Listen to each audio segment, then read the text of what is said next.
Good morning, everyone. Happy Thursday. We have an amazing show for you, and we have Emily back in the house for Sagar. Welcome, Emily. Thanks for having me. Good to be back. Always great to have you. All right, so in the show today, we got a great panel, Will Jawando and Philip Wegman. We've got Edward Unweso Jr. He's got some new reporting on Amazon. He is always right on it with the gig beat and the tech beat. We've got an interview that Sagar pre-taped yesterday on UFOs that I know you guys will be very excited about.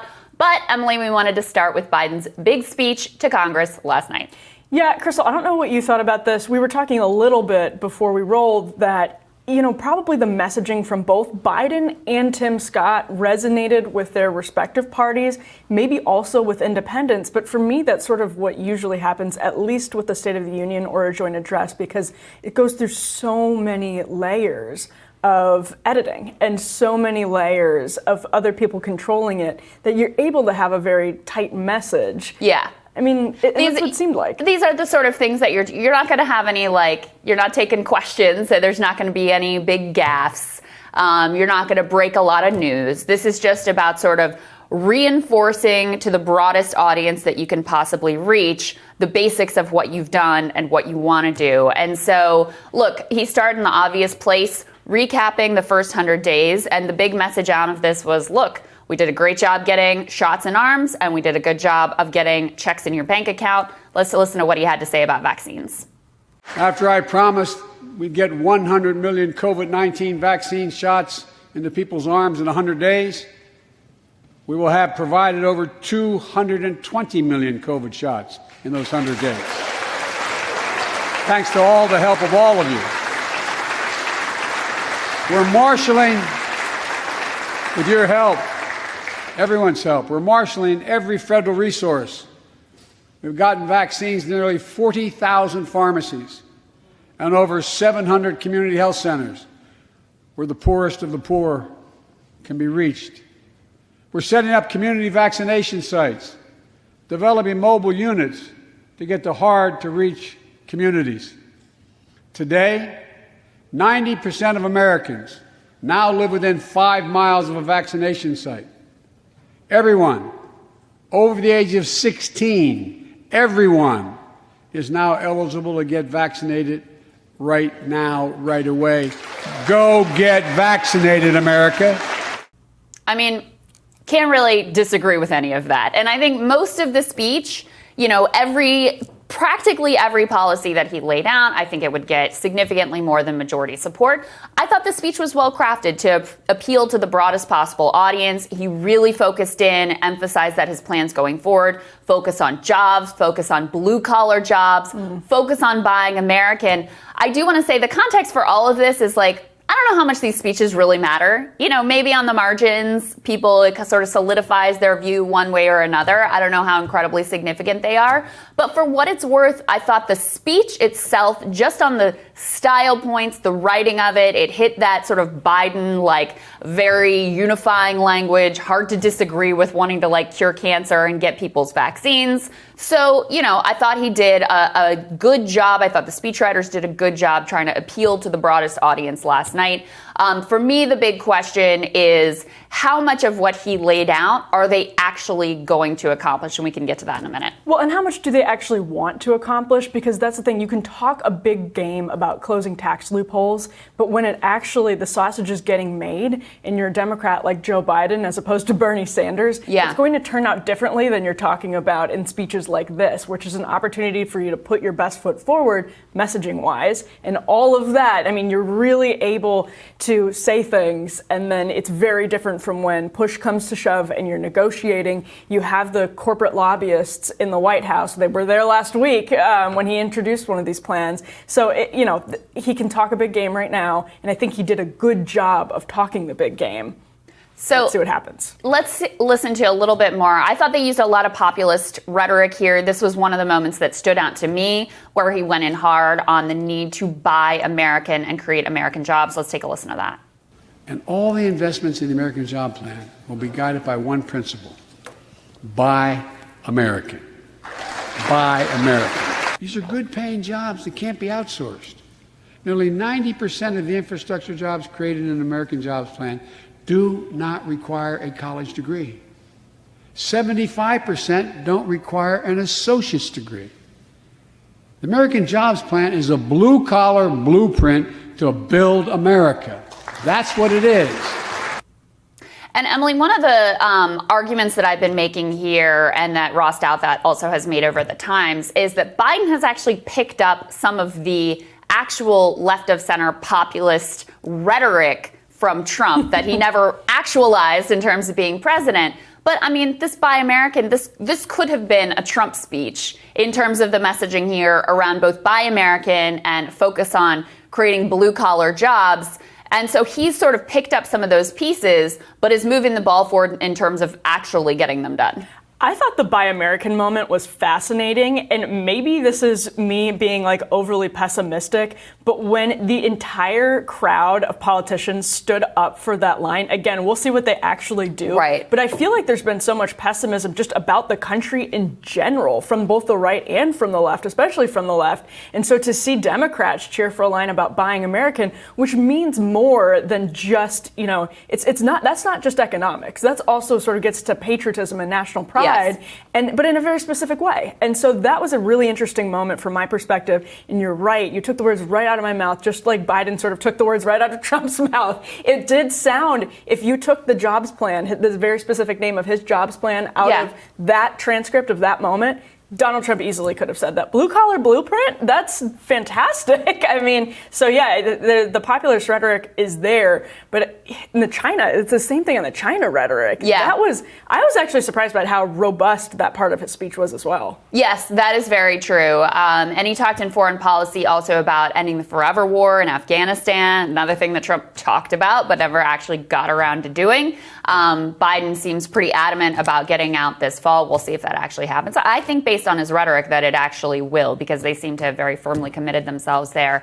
So to me, and by the way, the polling that's come out after the fact, I saw CNN did polling. People overwhelmingly liked it. Of course, the speech audience is also disproportionately Democratic. So always keep that in mind when you're reading these polls. But people said exactly what you did, that it made them feel optimistic. I thought that, he really framed this as like, we're on the comeback, we're proving all our haters wrong, we've got shots in arms, things are reopening, people are feeling better. I do think that kind of matches the mood of the country right now. It's interesting, though, where Biden stands today, because as I was saying, shots in arms and checks in the bank account are like the most popular thing you could possibly do. And so on the one hand, you look at his approval rating right now, which is about 11 points to the plus side. He's got about 53% approval rating, somewhere in there, based on the Real Clear Politics average. On one hand, that's wildly better than Trump was at this time, 100 days into his administration. On the other hand, if you put Trump aside, it's the worst approval rating for any president since Gerald Ford. So it's this kind of weird situation where you can kind of see in the Biden presidency what you want in terms of the public's response.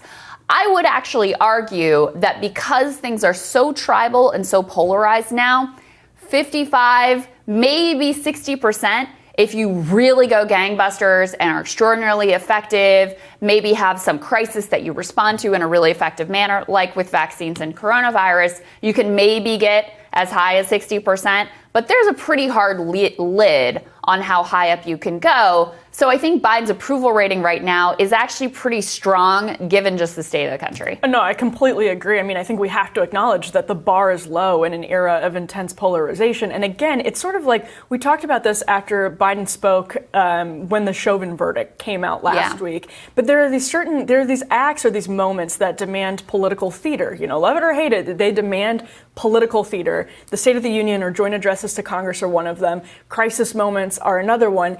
And another thing to acknowledge is that it doesn't take much to just hit that sort of, to clear the bar. Yes. Right? These bars are low. You just have to go out there and speak like a president. And some people after Trump may think that that's useless, et cetera, et cetera. But when you look at the numbers, people seem to respond to it. Yeah. There seems to be something that you can kind of inject at least the illusion of stability or a feeling of stability or comfort from the perch of the presidency in these moments that demand theater. And I think that's what's been interesting about watching the Biden administration play out in the wake of the Trump administration. I watched a little bit of Fox News last night, and they're struggling with how to attack him. You know, we're going to play a little bit of this for you later in the show with the panel. I saw Ted Cruz saying, like, it was boring but radical. I guess I would sort of agree with, I think they have an affirmative strategy of being boring, of saying as little as possible, of making as little few waves as possible, as delving into the culture wars as little as possible. I think that's actually pretty smart strategy. I would very much dissent from the idea that any of what he's proposing here is radical.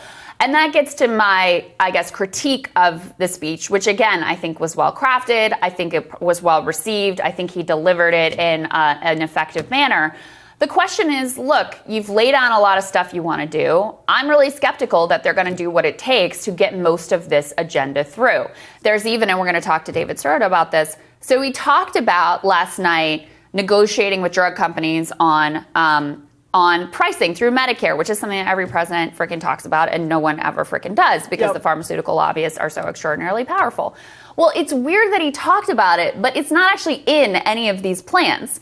Same thing with the PRO Act. He mentioned, like, I want you to put the PRO Act on my desk and sign it. Well, you're not actually doing what it takes, because I don't think the PRO Act can go through reconciliation to eliminate the barriers in order to get that done. Either to ignore what the Senate parliamentarian says, or to reform or eliminate the filibuster in order to actually get these things done. So I think that's my biggest critique of the speech is, like, okay, rhetoric is great. I agree with a lot of what you've laid out here. Of course, I would go further in a lot of directions, especially on healthcare. But are you actually going to do what it takes to get those things done? To me, so far, there's no indication that that is true. I mean, I'll close by saying, and I completely understand that, especially on the pharmaceutical lobbyists. I'll just close by saying I thought a couple of things were ridiculous. I thought the empty chamber was silly at this point. They're all vaccinated, and I thought that was sort of theatrical to a annoying degree. Yeah. It was just unnecessary. And again, when you have a $6 trillion spending increase, I agree, it's interesting. Boring but radical is sort of a very interesting phrase here, because it is boring, because it's the $6 trillion spending increase that's not actually tethered to any reform. It's basically just increase. And if anything we've learned over the last year, it's that our government is broken. So I don't necessarily just want to keep throwing money at different problems. And that's something I didn't hear from Biden last night. Interesting. I mean, like I said, it's hard for me to frame any of this as radical when so much of it is like the baseline of what the most of the developed world does. Infrastructure, obviously something that Republicans have been talking about now here for a long time too. Paid leave, a child tax credit, another Republican idea. Fighting cancer, like, who can disagree with that? Police reform, which Tim Scott talked about as well. So I think if you poll on any of these individual items, I can't think of a single thing that he said last night that wouldn't poll close to 60% or even above. So I think most people would look at, like, Joe Biden. I just don't think Joe Biden as a radical really lands, and that anyone is actually buying that. Even as, to your point, look, he is spending, and I'm going to talk about this on my radar, he is spending more than Obama spent. The relief plan was bigger than what Obama did with the stimulus. That is significant, but it also was extraordinarily popular. And I think we've seen that Republicans are extremely disingenuous, too, when it comes to the deficit. Yeah, the radical attacks absolutely don't land. And part of that is because this administration has been very good about the boring part, right? Like, they are very, very good. As you said, it's a conscious effort to be boring. And I think, to the extent that Republicans want to say X, Y, or Z is radical, it makes it very difficult to land. Yeah. All right, we're going to tell you what's on our radar, so that's next.